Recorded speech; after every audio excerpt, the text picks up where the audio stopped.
as an elder, and as you have heard vividly, that I'm not interested in being an MC or a honorable member of parliament or a senator or becoming a governor, or for that matter becoming a president. I don't talk about DP, because DP normally, or Deputy President, doesn't have a ballot box. You have to hang on somebody's shoulder to become a Deputy President. So, and I'm above hanging on somebody's shoulders to be a DP. So what I want to tell you is that we as Kenyans, we must support our sisters who are now embracing upon peace.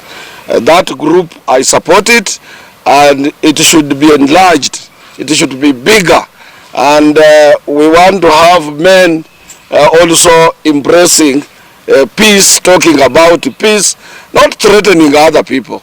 Kenyans and these leaders are not in transit. There's nobody who is going to Uganda, Tanzania. We are all here. So somebody should not threaten one, oh, you do this, we will do this. That is the language we don't want to hear. We want all leaders to tell their supporters to be calm, to be peaceful, and face the referendum, because we want to hasten. I'm asking the government and His Excellency the President to hasten the processes of referendum, so that before June or September this year, we would have looked into our document, constitution, and amended it. So that inclusivity is what everybody wants in this country. We don't want this issue of a winner takes it all, and then we are left fighting one another for nothing. We must support that if you are a Kenyan of goodwill.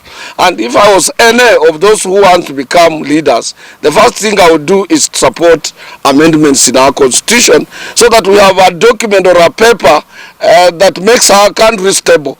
And any leader would like to lead a country with full of stability, a country that has posterity issues for the future, and a country that can look into those institutions that make us a whole. So I want the politicians to support these young men from Parliament. These are members of Parliament who have said they will continue consulting and working together irrespective of their political affiliations. The other thing I want to say, as I did propose on this issue of handshake, that was in March 2017. Little did I know, by March 2018, there would be a handshake.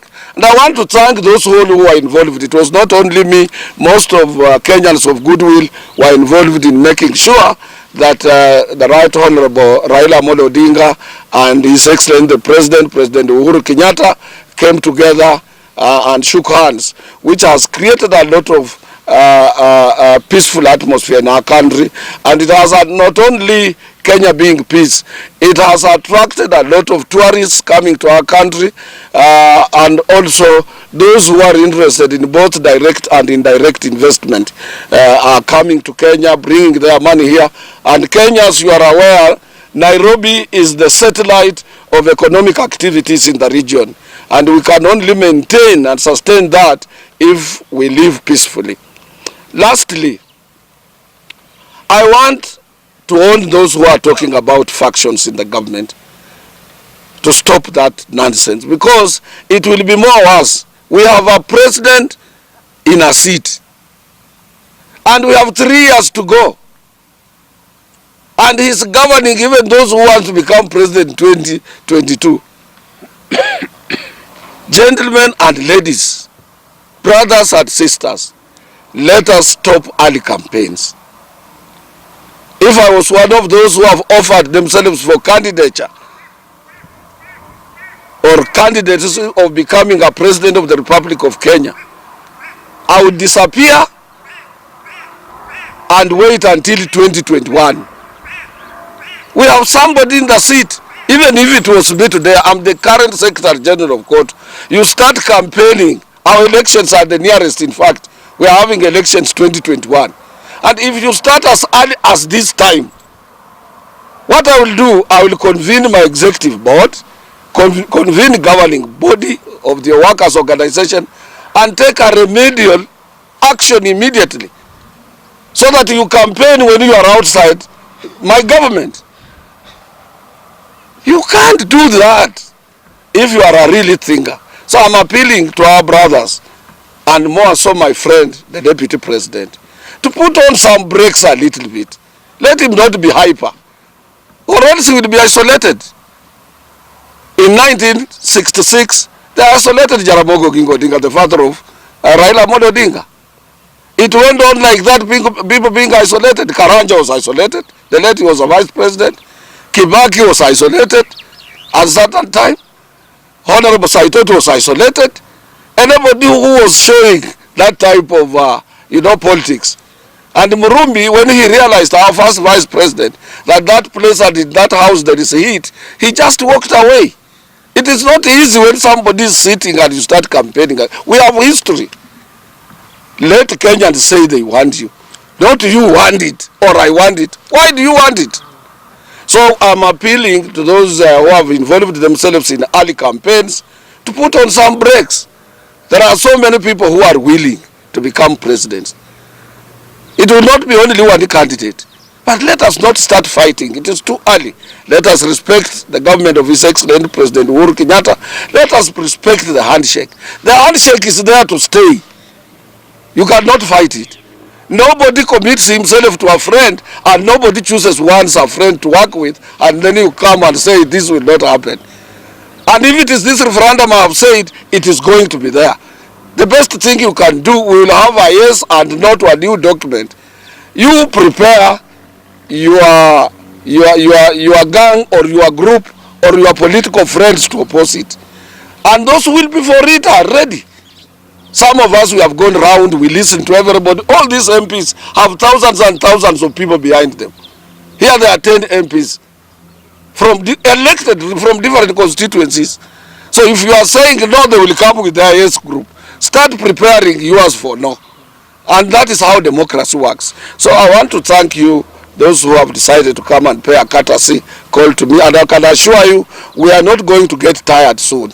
And we are reading every book without skipping one page on the future of Kenya. So don't think you are the only person reading. As you read, we are also reading. Because we want peace in this country. Some of us, we have children, we have grandchildren, whom we would like to see them living in a peaceful country or nation called Kenya.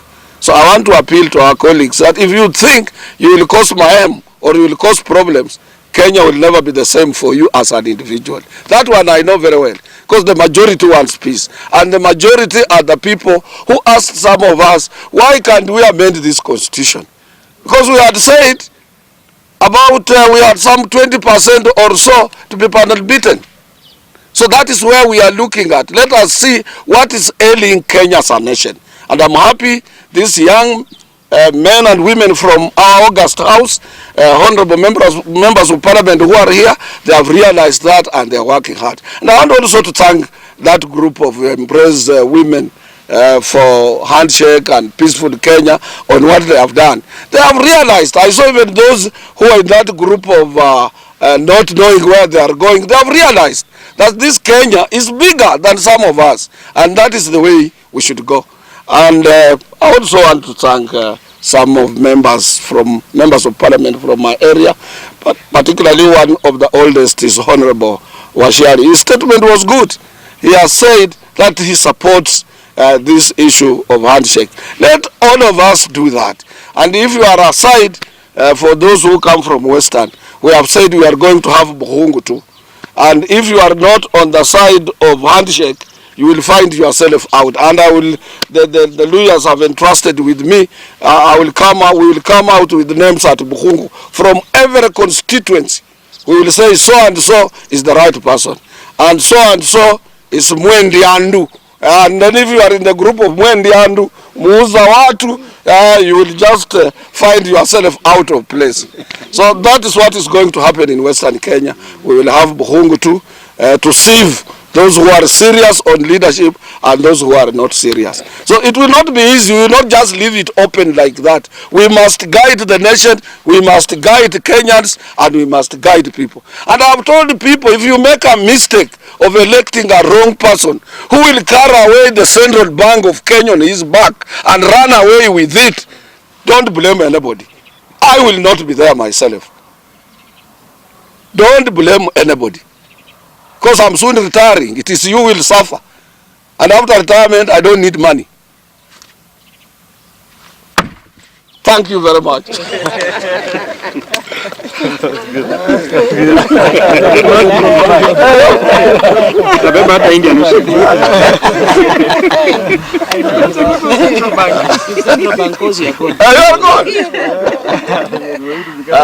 Ama mlikuwa na maswali nyingi?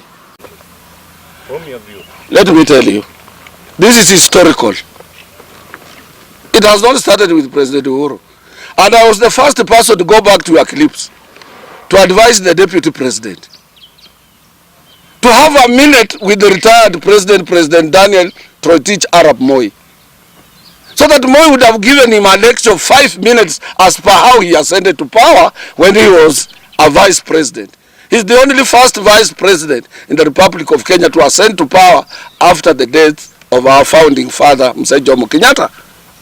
And Moi knew, even if he was representing President Jomo Kenyatta in all OAU meetings in Africa, Kenyatta used not to fly, Kenyatta used not to go out.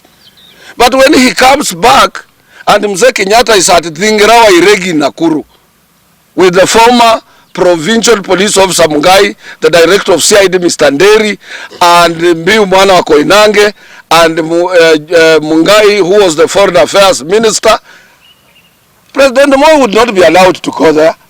He stopped at the door at the first gate and he goes home. The following day, he could not complain to Kenyatta that your people chased me away. He went, he removed his pencil, he counted years of the old man and his, and then he persevered. Until when he finished his term, when his time of ascending to power came. When he was introducing him in any rally, he could hardly take 2 minutes.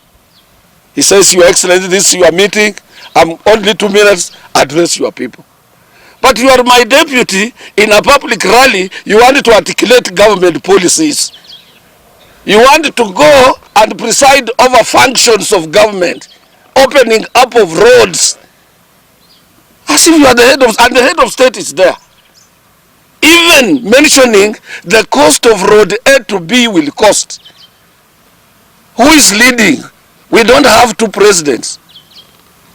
You wouldn't be happy even if you are self in that seat. So I advised the people who support the Deputy President to tell him to have 1 minute. If you want to ascend to power, you must be humble. You must humble yourself behind those who are before you, even if you know more. But when you assume my responsibilities and I'm on the seat, what do you people want President Uhuru Kenyatta to do to Ruto? What do you want him to do? Because even if he would have stayed there in the church and Ruto stands up, he starts articulating government policies, the roads he wants to put up in Kiambu, even in the home of President Kenyatta himself. And you are there. And you give a room to Kuria, Moses Kuria, to think it is Ruto who is running the government and not Uhuru Kenyatta. You make Wambuku Kunjiri in Nakuru to say it is not Uhuru, he's diverting attention in the house that is not his. And therefore soon he's going to find himself alone. I'm saying as an elder, I have nothing to lose. I'm giving him a free advice. Let him disappear as if it's not there, and he will service 2021 and he will survive. But if he wants to be every place where President Kenyatta is, to go to the church, if you are a sinner, even if you went to Catholic church where I go 1,000 times, you will remain a sinner. You will not wash away your sins. Tell him to humble himself. And Ruto harbors hate. Let him try to consult these people, talk slowly, not without it. I'm giving him a free advice. If you are recording, send this thing to him. He will survive. But if he goes the way he's going, he's not going to survive at all. And he should not say we did not warn him. The way he has disappeared in Isuru, go home, let him sit there. Who is he receiving delegates on behalf of government, and President Uhuru Kenyatta is alone with Margaret in the house? So in that sense, and he's the head of state, I can't allow it even if it was myself. I would say yes. So wewe umesema ni president, haya chukua hiyo serikali sasa. and we don't get it. Kibaki aliwacha that shield that protects, a symbol of protection of Kenya, ile upanga, in the hands of only one man. That is Uhuru Muigai Kenyatta. Let somebody tell Ruto, this is free advice. I'm elder. Ruto was born 1966, June or July, when I was leaving Form 4. And in the following year, I started working when he was less than 1 year, on 2nd of June 1967. His elder sisters are the one who are supposed to be my girlfriends. Who would have been my girlfriends? Huh? His elder sisters, or cousins rather. Huh? Because he didn't know what was going around. When we were dancing bookies and what have you in Nairobi, embracing a bond Kalenjin girl, beautiful Kalenjin girls, he was nowhere. Let him listen to me for free. Let him listen to me for free, and he will survive.